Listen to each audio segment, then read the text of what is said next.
Resesi di depan mata, Indonesia mau lari kemana? Ekonomi global bakal digempur oleh resesi pada 2023. Bank Dunia sudah menyampaikan kalau bank sentral di seluruh dunia melakukan peningkatan suku bunga secara cukup ekstrim dan bersama-sama, maka dunia pasti mengalami resesi di tahun 2023. Inilah yang sekarang sedang terjadi, yaitu kenaikan suku bunga oleh bank sentral, terutama di negara-negara maju secara cukup cepat dan ekstrim, dan itu pasti akan memukul pada pertumbuhan ekonomi negara-negara tersebut. Oleh karena itu, kita juga harus antisipasi terhadap kemungkinan kinerja perekonomian dunia yang akan mengalami pelemahan akibat inflasi tinggi dan kenaikan suku bunga ini. Nah, Bank Indonesia ketika menaikkan tingkat suku bunga itu tentu adalah dalam konteks mereka menghitung dengan cermat tingkat suku bunga yang pas untuk menjaga inflasi yang tetap terjaga.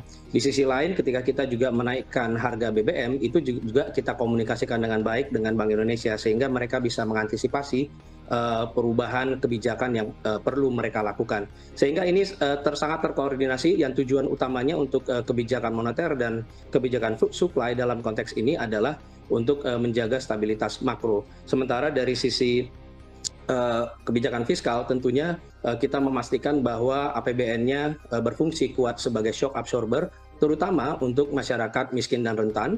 Kita ingin melihat agar pertumbuhan ekonomi itu tetap terjadi dengan kuat seperti yang sudah kita lihat sejauh ini, tetapi pertumbuhan ekonomi kita juga harus berkualitas, tingkat pengangguran harus turun, tingkat kemiskinan pun harus turun. Nah, dengan berbagai tujuan yang sangat kompleks tersebut, tapi kita harus berkoordinasi bersama-sama. Harusnya dengan koordinasi yang kuat ini kita bisa menghasilkan stabilitas dan juga pertumbuhan yang berkualitas di tahun 2022 dan seterusnya. Resesi di depan mata, Indonesia mau lari kemana? Ekonomi global bakal digempur oleh resesi pada 2023. Risiko ini telah diungkapkan sejumlah lembaga dunia dari Bank Dunia hingga Dana Moneter Internasional. Bahkan, dalam rilis terbaru, tanggal 27 September tahun 2022, Organisasi untuk Kerjasama Ekonomi dan Pembangunan atau OECD memperkirakan ekonomi global pada 2023 tumbuh hanya 2,2%. Hal ini dipicu oleh invasi Rusia terhadap Ukraina yang tidak berkesudahan. Ekonomi global telah kehilangan momentum setelah perang Rusia yang tidak beralasan, tidak dapat dibenarkan, dan ilegal terhadap Ukraina. Pertumbuhan PDB telah terhenti di banyak ekonomi, ungkap Sekretaris Jenderal OECD Mathias Cormann. Kondisi serupa pun telah dibaca oleh sejumlah pejabat di dalam negeri, termasuk Menteri Keuangan Sri Mulyani dan Menko Maritim dan Investasi Luhut B. Panjaitan. Sri Mulyani mengatakan bahwa resesi ini dipicu oleh inflasi yang tinggi akibat melesatnya harga pangan dan energi di sejumlah negara, khususnya Eropa dan AS.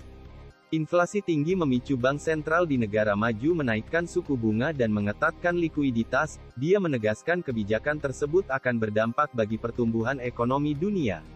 Bahkan, negara berkembang pun ikut merasakan efeknya. Kalau bank sentral di seluruh dunia meningkatkan suku bunga cukup ekstrim dan bersama-sama, dunia mengalami resesi di 2023, ujarnya, dalam konferensi pers APBN, kenaikan suku bunga bank sentral di negara maju cukup cepat dan ekstrim dan memukul pertumbuhan negara-negara tersebut. Sri Mulyani melihat kondisi ini kemungkinan akan berlanjut di kuartal 3 dan sampai akhir tahun. Sehingga prediksi pertumbuhan tahun ini dan tahun depan termasuk resesi mulai muncul.